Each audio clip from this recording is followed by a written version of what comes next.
மோடிக்கா family ஹே, எனக்கு குடும்பம் இல்லை ஹே, நீங்க தான் என் குடும்பம் ஹே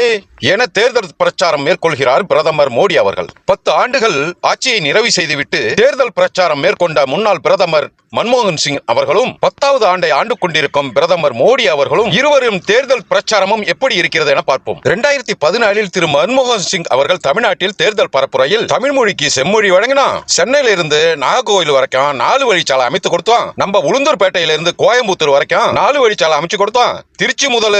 திண்டுக்கல் வர 4 வழிச்சாலை அமைத்து கொடுத்தோம், அதே போல தூத்துக்குடியிலிருந்து திண்டுக்கல், கரூர், நாமக்கல், சேலம் வழியா ஓசூர் வரைக்கும் 4 வழிச்சாலை அமைச்சு கொடுத்தோம், மேலும் சென்னையில இருந்து ஓசூர் வரைக்கும் 4 வழிச்சாலை அமைச்சு கொடுத்தோம், அதே போலவே சென்னையிலிருந்து தூத்துக்குடி வரைக்கும் ரெட்டை ரயில் பாதை அமைச்சு கொடுத்தோம், இன்னும் சென்னை முதல் மதுரை வரையில் ரயில் மின்பாதைகளை உருவாக்கியுள்ளோம், ரயில்வே மேம்பாலங்கள் உட்பட பல ரயில்வே திட்டங்களை நிறைவேற்றியுள்ளோம், திண்டிவனம், நகரி, மயிலாடுதுறை, மன்னார்குடி, ஈரோடு, பழனி உட்பட பல புதிய ரயில் பாதைகளை அறிமுகப்படுத்தினோம், ஒகேனக்கல் கூட்டு